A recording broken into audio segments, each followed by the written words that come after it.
Good afternoon, everybody.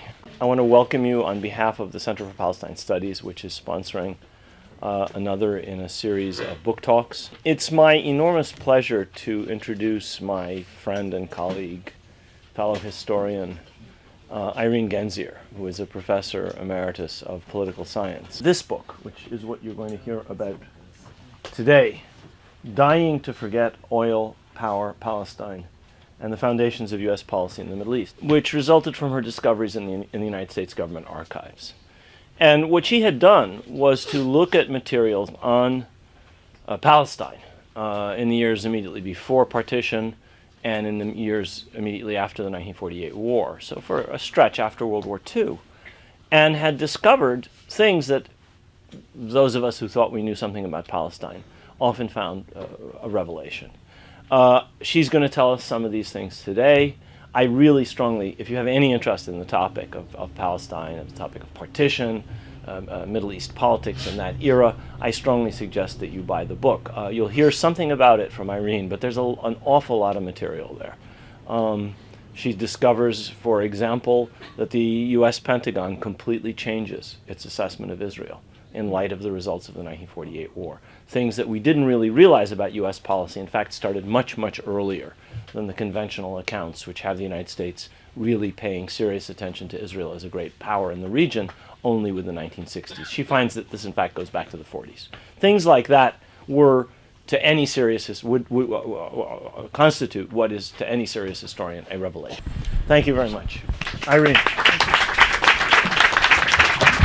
It seemed to me that anybody walking around today and coming to a talk of this kind must ask themselves, how can somebody begin to talk about 48 and not talk about what's going on now? I mean, it's,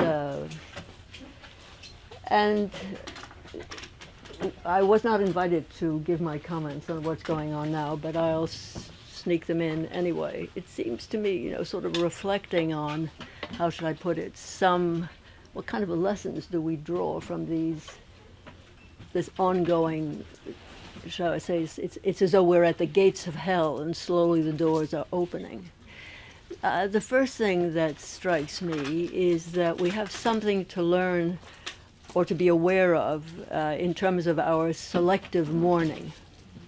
Everybody is in a state of grief and permanent grief, but we seem to be so, by we, I mean, I'm looking at newspaper coverage, and I happen to be of French origin myself, so I have sadness. But what about all the other events that have taken place? What about Beirut before? Or what about Yemen? What about Iraq? What about Syria? Why are we selective? And it's, the selectivity of the mourning comes with something more. It comes with something that I've often found disturbing and not really known how to talk about. And that is a kind of indifference about what a colleague of mine calls the deaths of others. It's the title of his book. The man is John Truman. And more generally, I don't know of any course in political science or international relations, a field even worse than political science, that deals with the consequences of wars. I mean, we're very good at analyzing and new analyses of strategy and so on and so on. But what about the human results of the wars? What about being able not so much to tally and to quantify the number of people who become dysfunctional, as they say in polite language, but the terrible despair that comes from those who are permanently uprooted and maddened and displaced and exist nowhere as a result of wars. We seem not to think about them. And so when you get waves of refugees, suddenly this is as though a new category has been invented. We are now dealing with a category called refugee. So we'll have courses and seminars on refugees, who they are, where they come from, how they behave, and so on. part of what is associated with this is a kind of dehumanization that is also familiar to many of us. So it happened that while I was brooding over these developments, like everyone else, kind of glued to the bad news and wondering if it could get worse as it got worse, I was reading Kamel Daoud's book on Meursault. Some of you know it. Why do I mention it? Because it seemed to me that, in a sense, he captures in that book something which is terribly important. The namelessness. He's talking about Camus and Contre Camus and Camus étranger, but in his book, in the definition of Meursault and the whole retelling of the tale of Camus étranger, there is not just an attempt. It's the whole point of his book, it seems to me, to give a name, a face, a history of the party that was involved in this otherwise nameless act that Camus talks about. So in the process, as you read his account, you understand that he's not talking about an event. He's talking about he's talking about a series of disconcerting events. What I'm looking for right now is Roger Cohen, July description of the Meursault account. Let me just see if I have it here. Forget about Meursault and listen to what he says. This was published July 25th. At the core of any conflict lies invisibility. The enemy cannot be seen, at least not if seeing betokens the start of understanding. The other is there, a menacing and inevitable presence, but it's invisible in his or her human dimensions. Demonization blocks any glimmer of shared humanity or sympathy. Only when the nameless foe becomes a man or a woman confronted with the puzzle of life does the path to understanding begin to open. No gun was turned to plowshare without some form, some tentative attempt of mutual recognition. I don't need to go on with it, but you get the idea. This is Cohen talking about what the effect of reading Meursault is on him. This, of course, opens the door that many, many people who are in this room, some of whom I know, can speak to far better than I can. When we begin to think about what are the implications of what I've just said for beginning to understand what is going on, not only in Paris, but further east, then we run into other kinds of questions, like how do we know what we know? How do we know what we don't know? How do we know who is the human being there? How does the human being who is there look or act or seem and so on? And where do we know it from? If you have a spare 8 hours per day, you can spend your time on the web and read the newspaper and go to work in between. If you have another spare 12 hours, you can go to the archives like me and then hope that somebody pulls you out eventually, right? But the thing that is no laughing matter is that if we rely on media and academia, and they're both complicit in different ways, we're in real difficulty, because it's not until we have sufficient experience to be in a position to evaluate what it is they didn't tell us about what is going on. So let me just give you a few examples to get to 1948. I want to read you just a few, where did I put these things now here? A few items that came out in November that I have here in my neat pile that I can't find, but I will in a moment. Well, let me begin with, let's say between July and the present time, there have been a series of articles about what happened in Palestine, the number of deaths, the medical relief, the information that he put out calling for assistance. I don't recall seeing anything of this kind in the New York Times. I do remember seeing a lot of discussion about the so-called cycle of violence, which made it sound as though there are two groups of equal whatever it is that are at each other, but this was hardly the case. Do you remember that there were IDF, Israel Defense Forces generals, trying to tell Netanyahu that the reason for the uprising of the Palestinians was their level of despair? That was the generals of the IDF. They could qualify for, coverage in the Times, but I don't recall seeing anything of that kind there. Not to speak of the articles about those Israeli reservists who decided that they refused to serve, and that's not news. So if you follow events, you may know something about them. But if you haven't followed, why would you begin to know?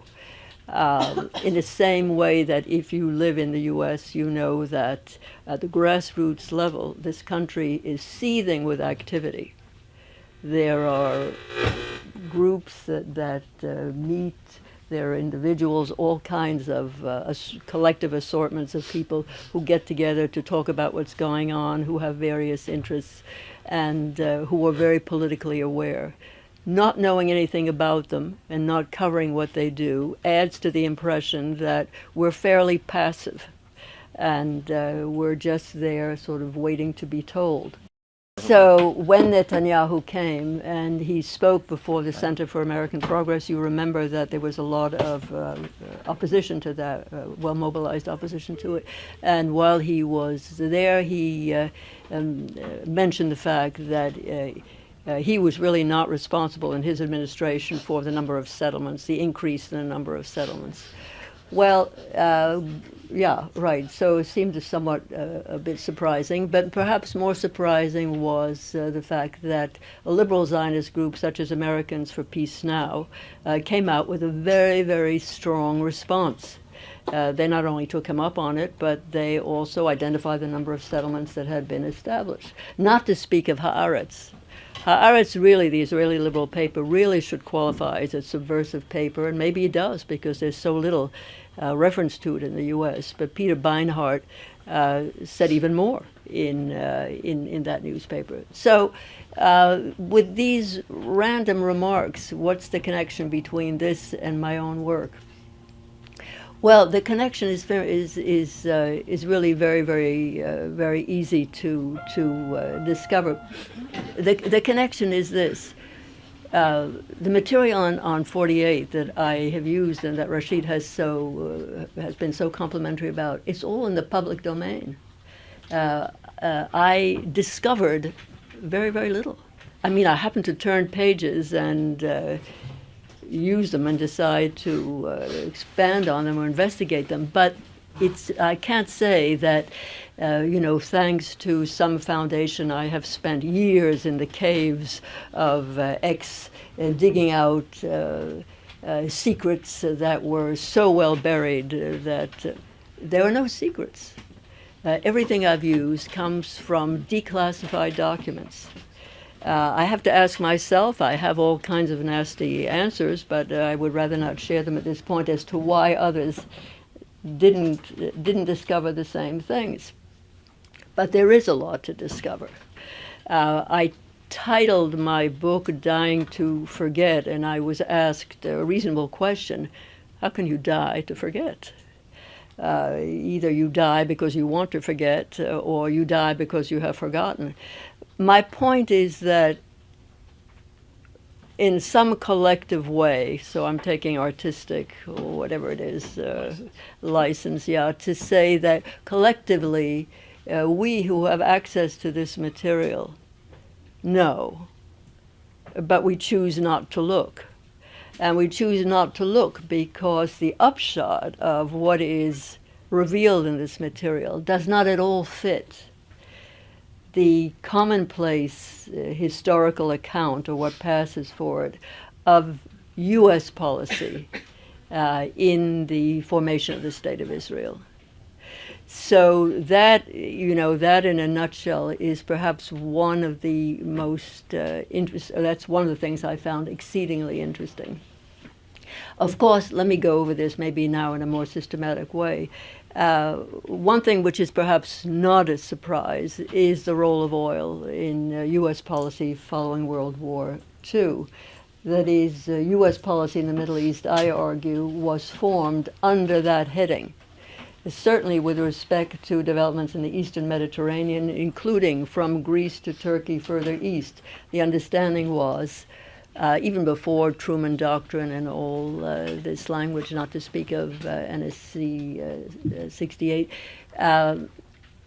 oil is a weapon of war, as one of the committees of the Defense Department phrased it. There's an understanding that access and control by U.S. companies is essential. It's not essential for U.S. domestic use because the oil was not used domestically. It was designed to be used for the Marshall Plan and for U.S. policy in Japan. Those of you who work on the subject of oil also know that it was exceedingly useful because it was far cheaper to produce than the domestic oil. But that's the starting point. So then the question arises, where does Palestine fit in? Does it fit in? And I'm arguing that U.S. policy in the area of Palestine fits in a double way. First of all, there was an understanding in the Department of State and those very, very few people who constituted the special experts dealing with the Palestine conflict and with the, let's say, the conflict more generally. According to J.C. Hurwitz, who used to teach at Columbia some years ago, in his book, The Struggle for Palestine, he claims that there were really only 2 folders that he found in the State Department dealing with this, this conflict. But the understanding was that Palestine, by virtue of its location, was something to be concerned with.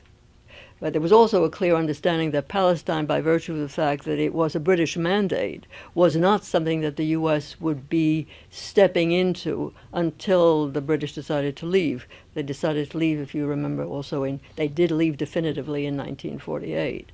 But prior to that, even in 1945, there were a succession of very clear statements made by various people in the Department of State and the CIA when it was formed in 1947 to the effect that the Palestine question is one of the most important questions facing us, even more so than Berlin.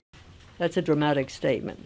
So if I can find my pages on evidence on this, I'll read them to you. But it begins in that way. There is between 45, 46, 47, 48 repeated assertions among this small group of policymakers, and I'll say something about who's included there, that this region where there is a conflict that is whose origins are very clearly understood, this is something that we cannot ignore.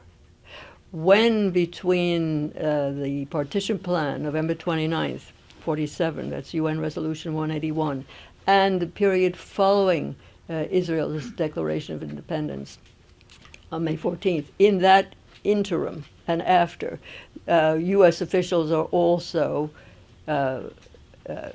in receipt of information about the emerging refugee problem, which they take very, very, very seriously. Now, let me backtrack for a moment.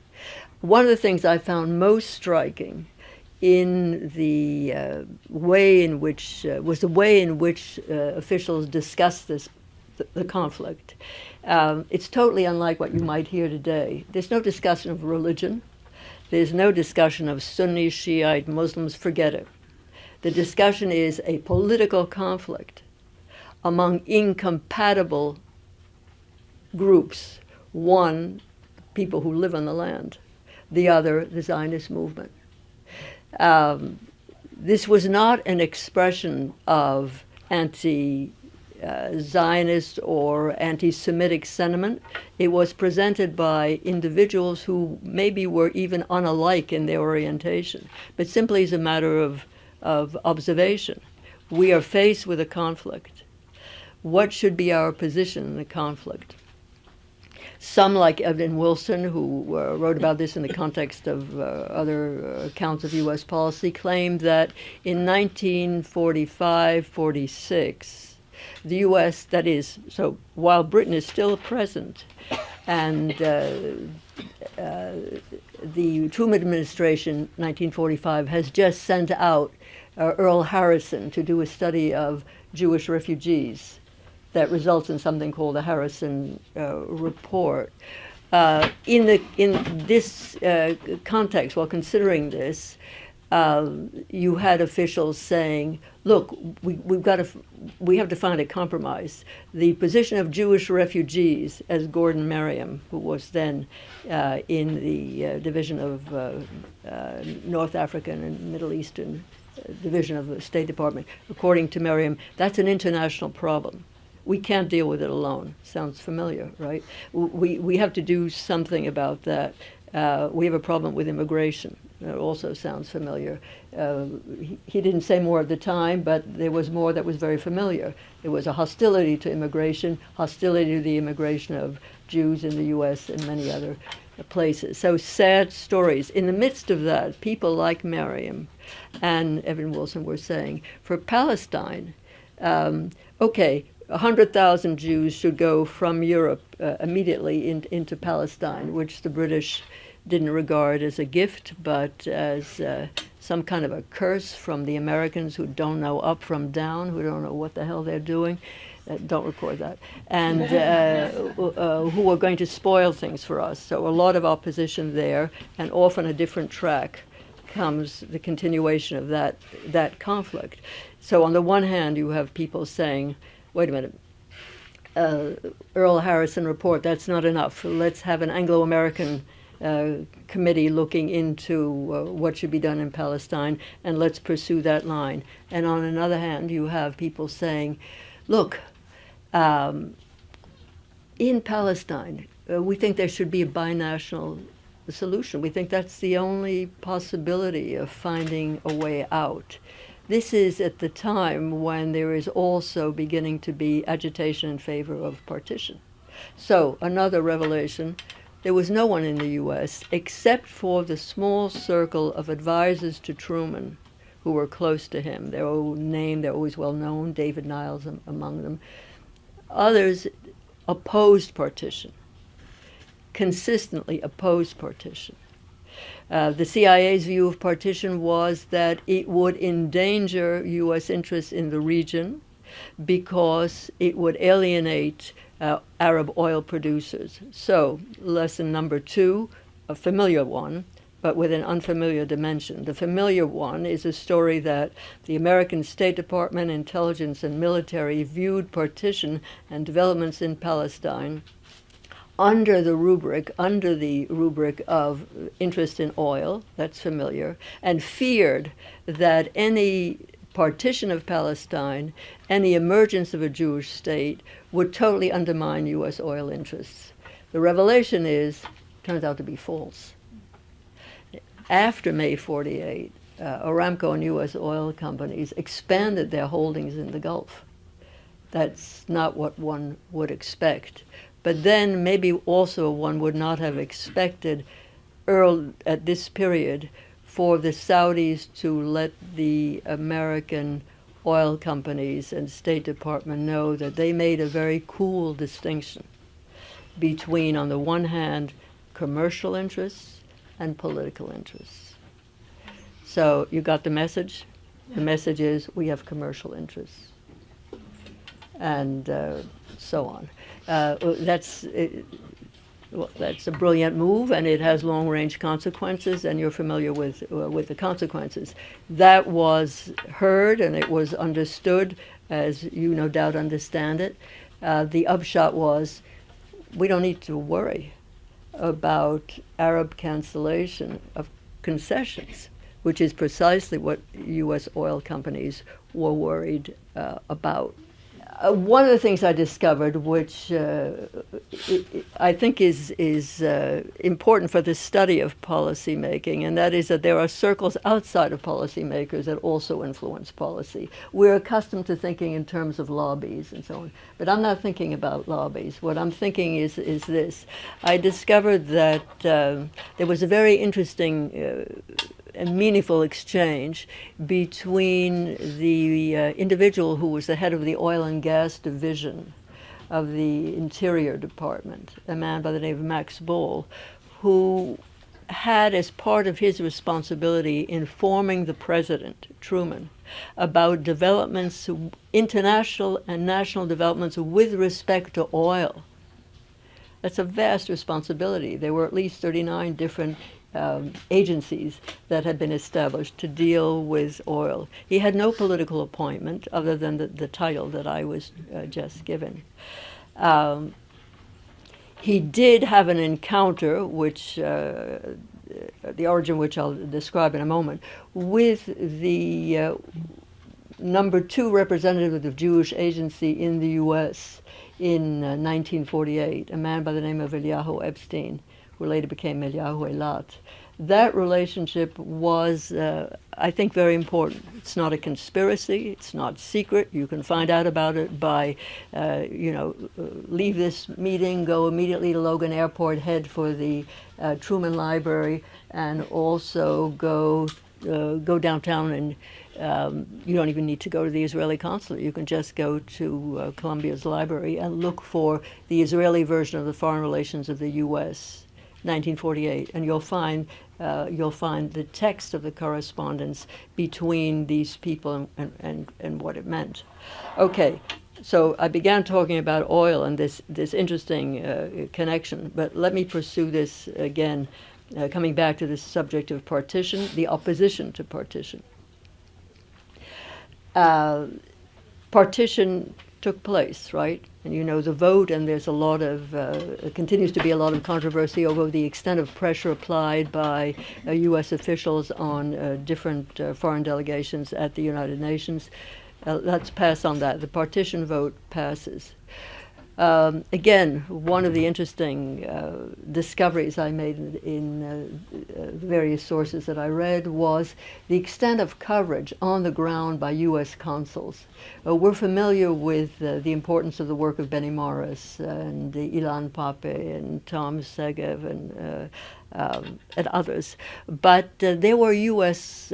consuls, Thomas Wasson was one, assassinated on May 23rd, 1948, in conditions never really investigated. But he happened to be in Jerusalem at that period. Robert McAtee, who succeeded him, these people were sending, as part of their jobs, regular reports to the State Department, to the Secretary of State, what I see. And what they saw was an increasing level of violence. Accounts of Palestinians attacking Jews, Jewish settlers in buses, in all kinds of places, in violent and ostensibly nonviolent encounters. But they also saw and also reported on the mobilization by different Jewish groups, the Haganah, the Irgun, the Stern Gang, acts of atrocities, as in the case of Deir Yassin, April 9th, 1948, that Thomas Wasson reported on in great detail and sent to Washington.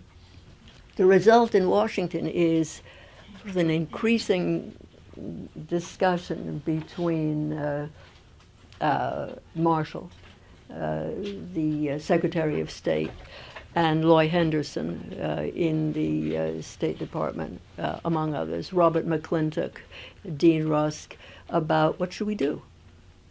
The British are still there. We know we have a Jewish population in the U.S. that is sympathetic and supportive of the idea of a Jewish state, but we're very worried about this. The memos that go to Washington from Wasson, among others, are not just chronicles of violence. They are reports of flight and expulsions of refugees, and they're documented, and they're collected. By January, February 48, Atchison was saying, we're going to have a terrible time. This is going to be a terrible year. The news gets back to Tel Aviv, and Ben Gurion, as the de facto head of not only the Jewish Agency, but what will become the Labor Party later, consults with his colleagues and concludes, we have to do something immediately to organize our supporters in the U.S. to make sure that the U.S. does not renege on partition. Because in January and February 48, there was talk about, let's bring the Palestine case back to the General Assembly and call for a temporary trusteeship. This was regarded with much hesitation among U.S. officials, including the legal advisor to the State Department, who said, this is going to make us look very bad. I mean, you call for essentially a statement of self-incrimination about your error in having supported partition. Nothing is done, but there's a lot of talk about the desirability, the risk of. I'm saying that in the decision on the part of Ben Gurion to send someone to the U.S. to see what can be done turns out to be a brilliant political move. Moshe Chertok is in the U.S., so is Yahoo Epstein, and they get to work. So Yahoo Epstein is the person I mentioned before who meets Max Bohl. Parenthetically, okay, it's interesting gossip to know how they met, but that's not essential now. The important thing is that they meet. And I say Bohl is outside of the policymaking institution, but Yahoo Epstein, when he meets him, says basically, look, we need your help. We would like the Americans to understand that they misunderstand our motives and the extent to which we can support U.S. policy in the Middle East rather than constitute a risk for such policy. Well, them there is important words, because the view of the Zionist movement and of the idea of creating a Jewish state was precisely that it would endanger oil, U.S. oil interests. And Epstein presents what is in effect called the Notes on Palestine, a new policy, a new look. And it was a very intelligent statement, not suggesting, but indicating that the Americans had the whole thing reversed. The fear was not that the Arabs would turn against the Americans and drop their concessions, but rather the problem was that the Americans didn't understand the extent to which the Saudis, for example, were dependent on the U.S. If the dependence was the reverse, then what was the basis of the fear? There was none. It was a fear based on misunderstanding. The correct understanding was that given the extent to which Arabs, oil-producing regions, were dependent on U.S. companies for the production, transport, and sale of their oil, if that was correctly understood, where was the problem? Bohl was very impressed.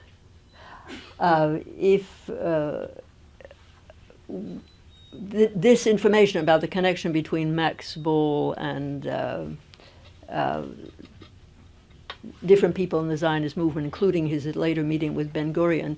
I'm not the first who wrote about that. This was mentioned in an article that I found of enormous interest by Nathan Citino, who's now teaching at Rice University, who has a special interest in oil.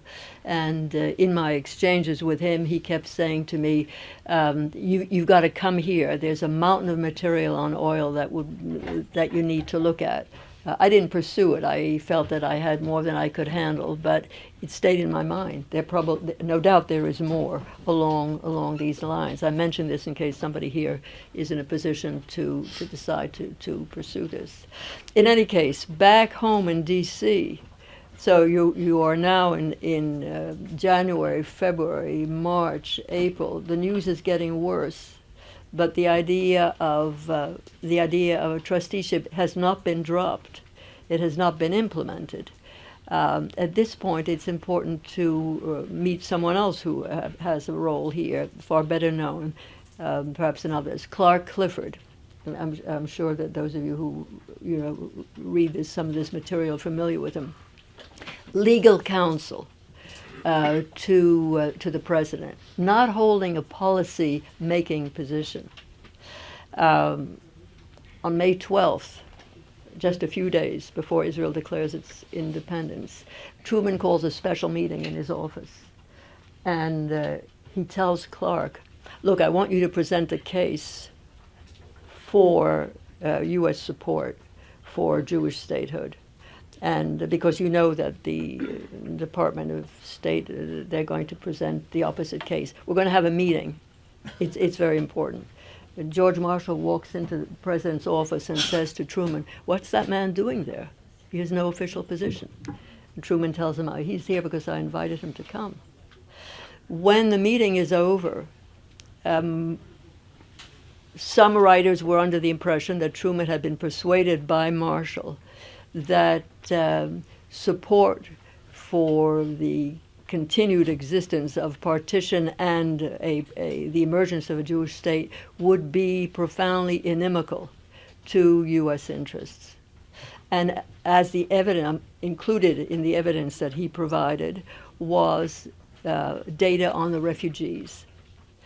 Now, in addition to the data on the refugees, U.S. officials, the ones that I've just mentioned, had been in touch with Jewish officials of the Zionist movement, of the Jewish Agency, on the subject of the refugees. And they had, I would say, also clarity with respect to what the position of the Jewish Agency was at the time. It was the same as it would be after May 14th, which was briefly, we are not responsible for the creation of the refugee problem. It's a function of Palestinian and Arab hostility towards us and the response to their own leaders. We take no responsibility for it, and we are systematically opposed to the idea of any repatriation beyond a very limited number for family reasons, and we stand on that. Clark, meanwhile, so here this man outside the establishment understands that things have reached a very, very tight point. He recommends, if you want, here's another revelation, he recommends to Epstein to inform the Jewish Agency leadership in Tel Aviv to go ahead with the unilateral declaration of independence. And that is what happens. And once that declaration takes place, it of course undermines any possibility of trusteeship or any such thing. We're in a new phase. So you have by May 48, I would say, a small policy-making elite in the State Department, among the Joint Chiefs of Staff, in the Department of Defense, that are collectively hostile to the idea of a Jewish state. The Jewish state is declared.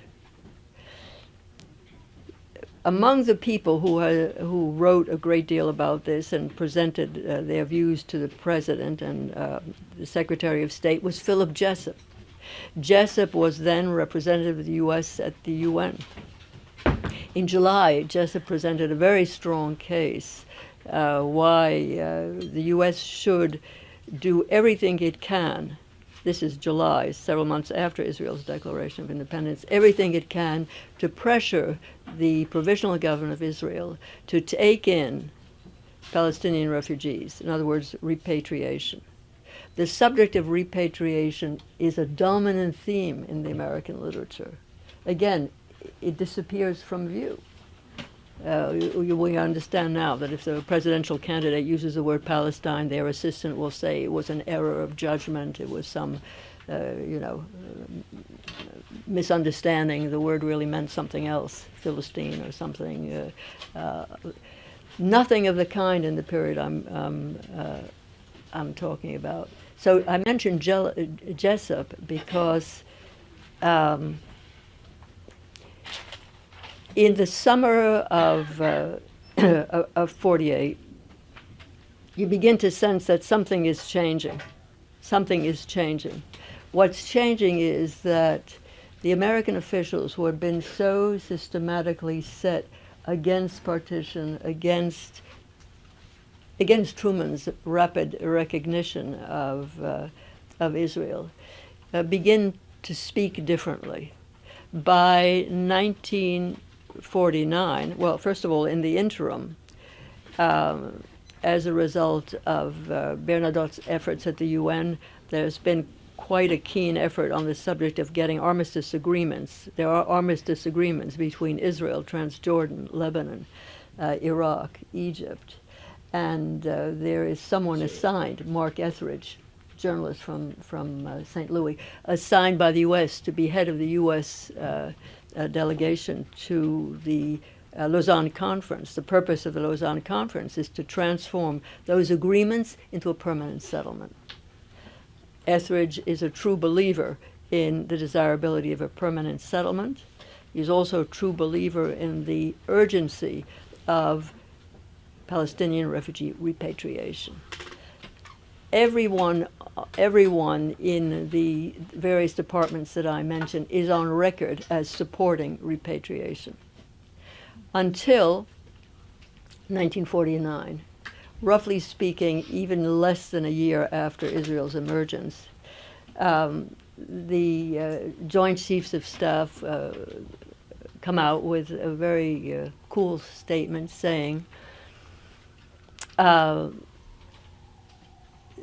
emergence of the State of Israel has radically altered the balance of power in the region. The U.S. did not have a policy with respect to Israel. It must formulate such a policy at the present time.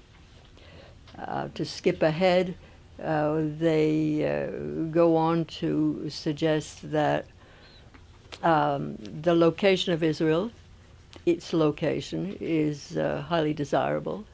It has a small number of bases that could be desirable, but more than anything, more than that, it has demonstrated by virtue of its effective fighting forces, its militias, that in number were far less than comparable Arab forces. It has nevertheless demonstrated its efficiency, its discipline, and its ability to succeed.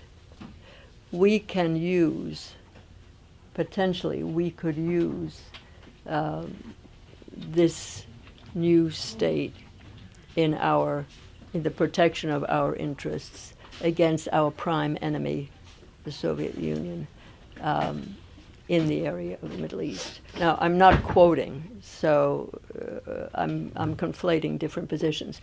But what that adds up to is it's a transformation. But it's calculated.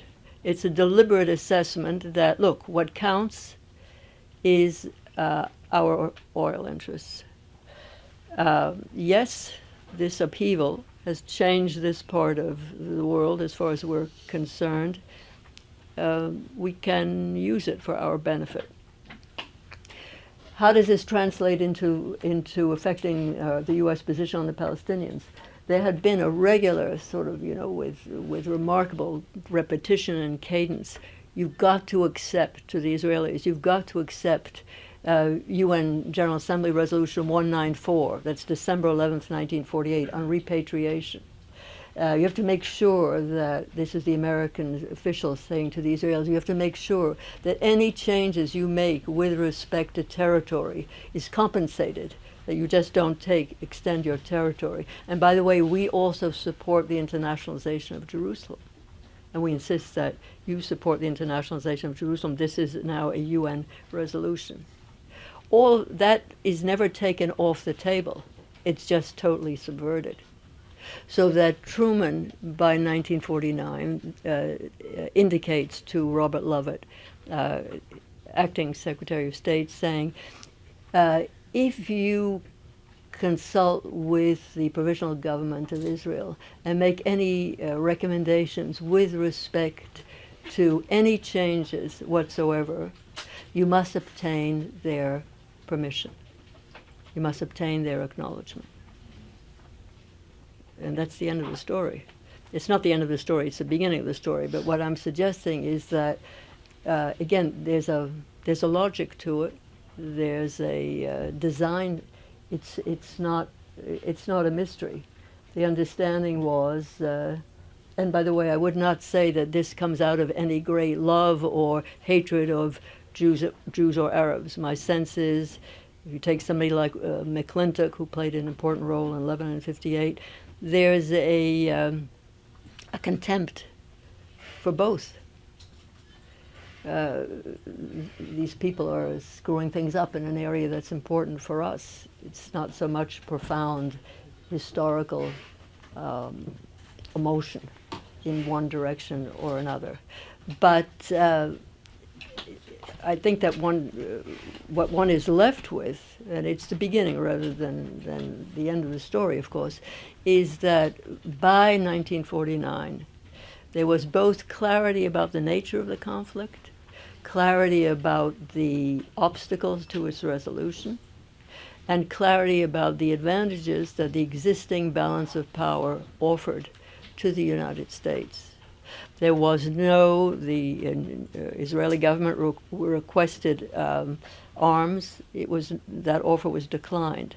They requested financial assistance. They would obtain $100 million at the time, but nothing. This is not equivalent to what happens when the so-called special relationship is established many years later.